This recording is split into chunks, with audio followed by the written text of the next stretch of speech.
into like a luxury beach resort, you are basically stepping into one of the most highly engineered illusions on Oh, earth. absolutely. You hand over your bags, you take that first sip of a complimentary welcome cocktail, and immediately all that friction of your daily life just melts away. Well, that's the whole point of it. Exactly.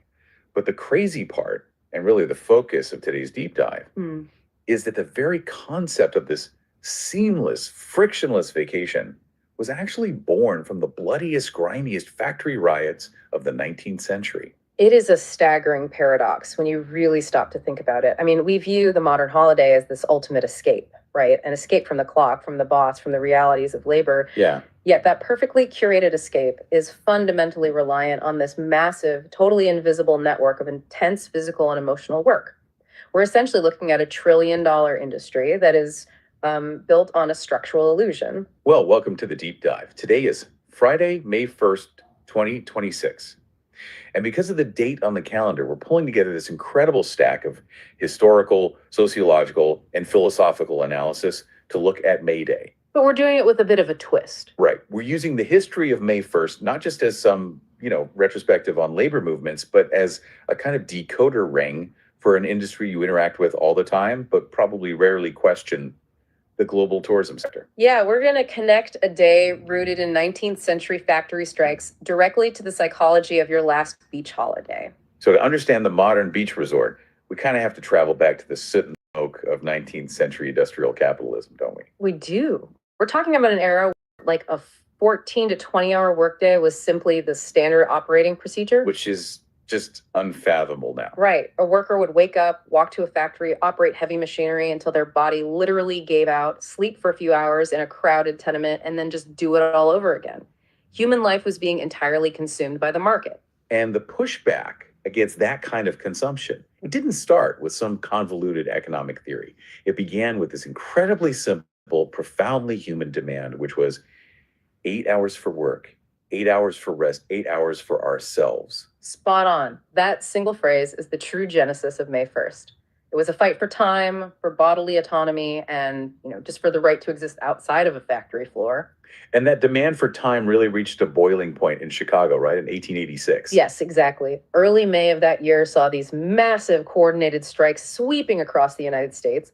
They were demanding the 8-hour workday, and Chicago was really the epicenter. Right. So on May 4th, a labor rally was held at Haymarket Square. And as police moved in to disperse the crowd, an unidentified person threw a bomb into the police ranks. Wow. And the aftermath was just absolute chaos. Yeah. Police fired into the crowd, resulting in the deaths of both officers and civilians. And that just triggered these sweeping, brutal crackdowns and arrests all across the city. But looking at the historical analysis, it makes it clear that the deaths alone weren't actually what etched this into global memory. It was the trial that followed. Right. The trial was the real turning point. Because 8 anarchist labor leaders were put on trial for the bombing, but the evidence connecting them to the actual explosive device was notoriously thin. I mean, sometimes entirely non-existent. Yeah, the prosecution wasn't really trying a murder case there. They were putting an ideology on trial. They were making an example out of the labor movement itself. Exactly.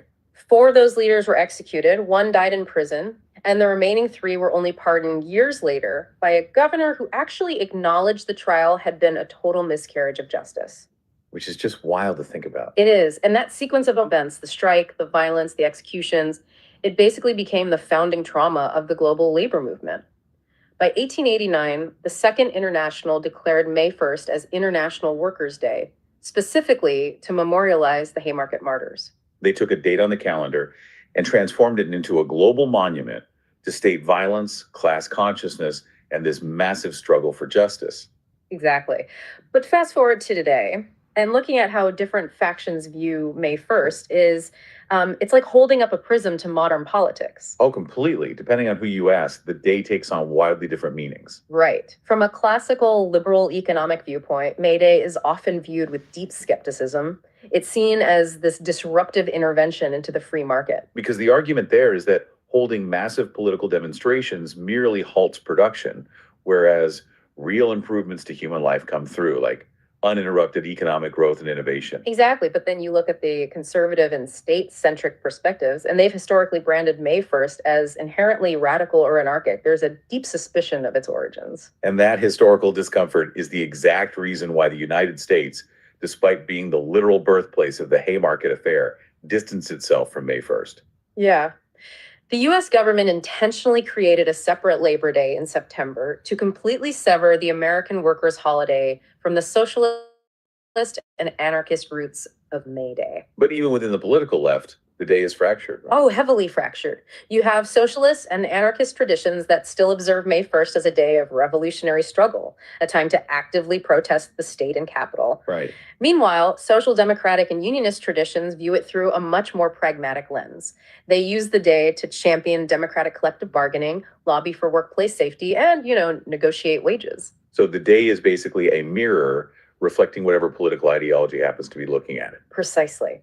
And layered on top of all these overarching ideologies is the reality of localized trauma. Like in Turkey. Yes. In Turkey, May 1st is completely inseparable from the tragedy of Taksim Square in 1977. Hundreds of thousands of people had gathered in the square for a rally organized by labor unions. And suddenly, gunfire erupted from the surrounding buildings. Just terrifying. In the ensuing panic, the crush of the crowd, and the subsequent police intervention, between 34 and 37 people lost their lives. And some historical accounts suggest the number was even higher. And that isn't just some dusty historical footnote. Taksim Square remains a fiercely contested symbol of unsolved violence and state impunity today. Yeah, even just recently, in 2024 and 2025, authorities arrested hundreds of people simply for attempting to march to Taksim to commemorate the day. The memory of May 1st is still an active battleground. It really is. But beneath all of these intense global struggles, from the Haymarket executions in Chicago to the tear gas in Taksim Square, lies a single unifying philosophical core. Right, which was beautifully articulated in 1944 in the International Labor Organization's Philadelphia Declaration. It states simply, labor is not a commodity. Which is such a profound declaration of human dignity. It poses the fundamental question of the industrial age. Are human beings merely tools for production, or are we autonomous subjects who deserve our own time, our own cultures, and our own lives? Which brings us to the massive pivot of this deep dive. Let's do it. We can easily grasp that fight for dignity when we're visualizing, like a soot-covered 19th century factory worker or a protester dodging rubber bullets in a city square. But how on earth does that raw, visceral fight apply to the modern joy economy? Right, where's the connection? Exactly. Yeah. Where is the connection between the Haymarket martyrs and a tourist applying sunscreen by a resort infinity pool? So to map that connection, we have to rely on this brilliant concept from sociologist Irving Goffman called dramaturgy. Okay, unpack that for us. Goffman viewed social life as a theater production. When you step onto a resort property, you're walking onto a meticulously crafted stage. There's the front stage, which is the only thing the tourist is allowed to see. That's the smiling receptionist offering you cold towel, the pristine marble lobby, the jazz music playing softly in the background. Exactly. It's an environment engineered to feel completely effortless. I always picture the tourism industry like a swan gliding across a glass still lake. If you're sitting on the shore with your picnic basket, if you're the tourist, all you perceive is this serene, elegant beauty on the surface. I love that analogy. But underneath the surface, completely hidden from your view, that swan is furiously, desperately paddling its webbed feet just to stay afloat. And the people doing that furious paddling make up the backstage. This is the invisible, highly choreographed map of labor that sustains the illusion of the front stage. We're talking about housekeepers who are expected to flip dozens of rooms a day, performing this bone-deep, heavy, physical labor. Right. We're talking about laundry workers confined to sweltering, windowless basements, handling tons of heavy, wet textiles and caustic chemicals.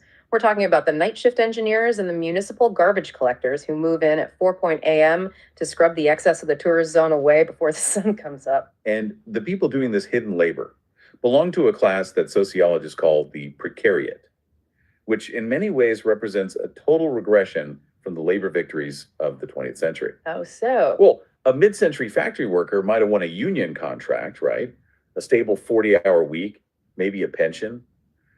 The modern tourism worker is defined by systemic precariousness. They're subject to brutal seasonality. Yeah, you might only have a job for the 4 to 6 months the weather is actually good.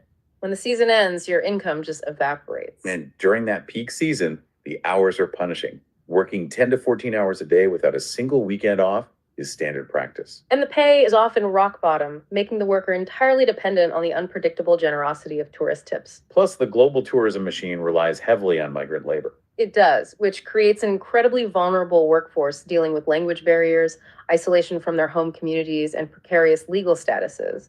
It becomes structurally nearly impossible for these workers to organize or demand the basic rights that the Haymarket protesters died for. I can completely see the parallel when we talk about the backstage. Right. I mean, working a 14-hour shift in a 100-degree basement laundry room handling toxic bleach absolutely mirrors the grinding physical reality of a 19th century factory floor. Right. But what about the front stage workers? The concierges, the tour guides, the bartenders. They're standing in the air conditioning. They're laughing with guests. They're making great money and tips. It's hard to look at a guy making a margarita and see a modern Haymarket struggle. Well, that assumption masks one of the most insidious developments in the modern service economy.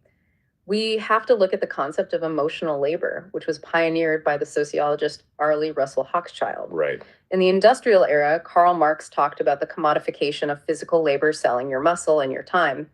But in the modern tourism sector, the worker is actually selling their psychology. You're essentially renting out their personality. Exactly. On the front stage of a resort, a smile is not a spontaneous expression of joy, it's a mandatory uniform.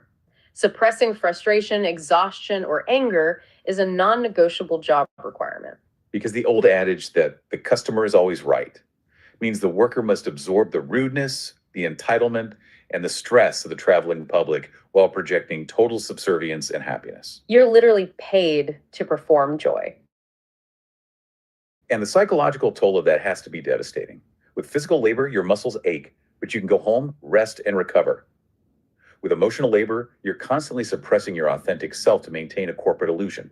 Yeah, and over time, that leads to a profound psychological alienation. You lose track of where your actual personality ends and the corporate script begins. And that alienation perfectly sets up the next layer of the illusion.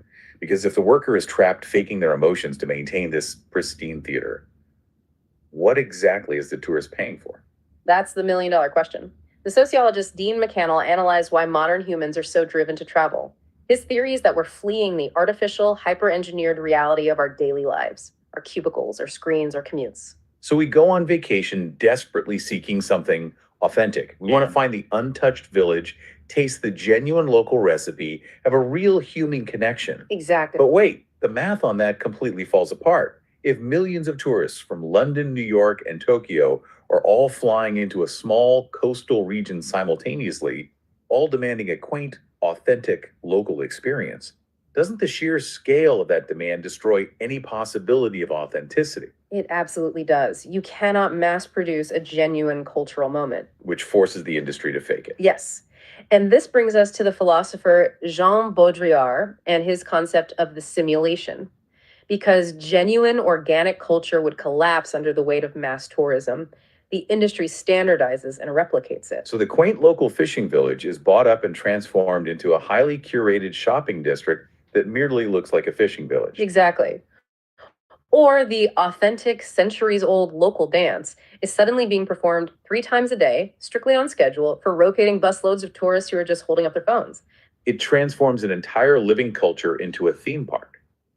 The food is optimized for a Western palate and churned out in an industrial kitchen, but it's like plated on rustic pottery, so it looks good on social media. It's a copy of a reality that no longer exists. The culture itself becomes a commodity, and this creates a tragic double alienation. How so? Well, the worker is alienated from their labor, forced to fake their emotions to survive, and the tourist is alienated from reality, spending thousands of dollars to consume a highly produced simulation while genuinely believing they're having a transcendent, authentic experience. Wow. That paints an incredibly bleak picture of the vacation. Yeah. But let's look at the tourist's autonomy for a second. Even if they're walking through a simulation, they're still the ones making the choices, right? They pick the destination, they design the itinerary, they're off the clock.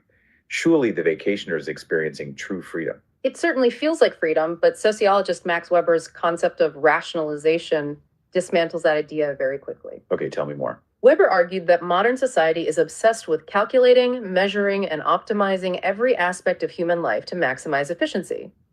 When you go on vacation, your supposedly free experience is entirely rationalized. So your itinerary is basically a mathematical equation designed to move you from the airport transfer to the hotel lobby to the excursion with absolute minimal friction. Yes. And the surveillance of that efficiency is constant. Oh, definitely. The moment your trip ends, you get an email asking you to rate your relaxation on a scale of 1 to 10.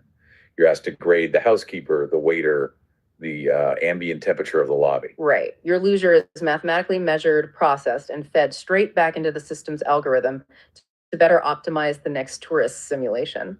You feel autonomous, but you're actually just moving along a highly controlled, invisible assembly line of experiences. And the illusion of choice goes even deeper than just the daily itinerary. We like to think we're freely picking our vacation destinations based on our unique individual tastes. But sociologist Pierre Bourdieu's theory of habitus argues that our choices are almost entirely dictated by our social class and the type of capital we possess. Yeah.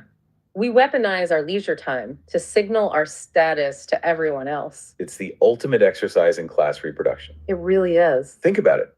If you have vast economic capital, you buy raw luxury, the private island, the exclusive gated resort.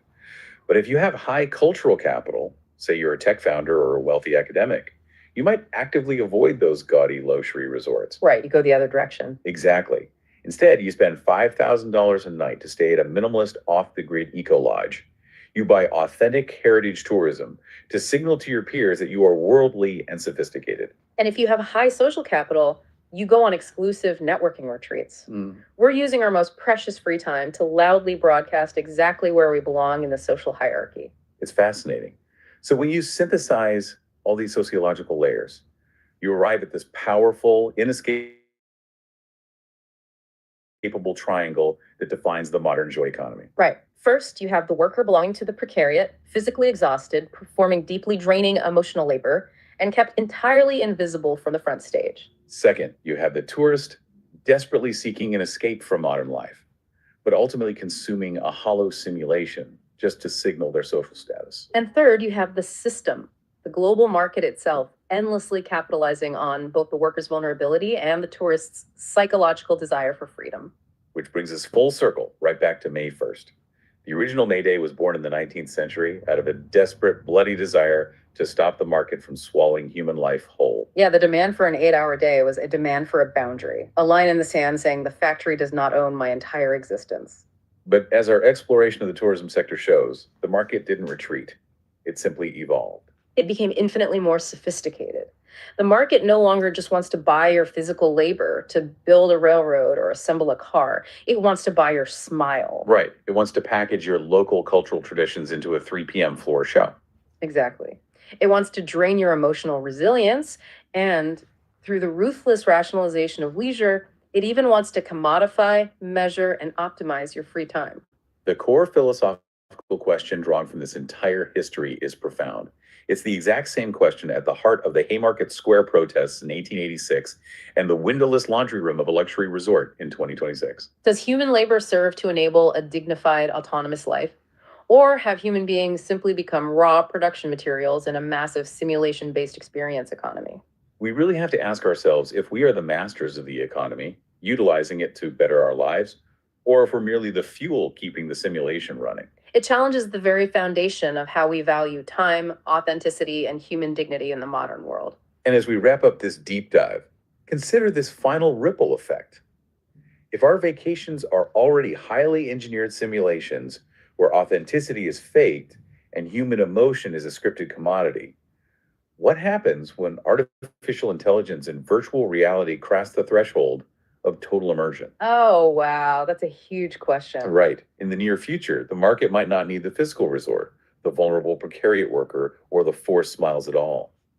Will the ultimate luxury of the future be a perfectly simulated vacation, completely devoid of human labor? And if we finally achieve a frictionless escape that doesn't rely on the hidden suffering of others, will it be an incredible utopian triumph, or will we realize we've just engineered ourselves into perfect dystopian isolation? It's definitely something to think about the next time you pack your bags to escape the system. Are you truly breaking free or just upgrading your operating system?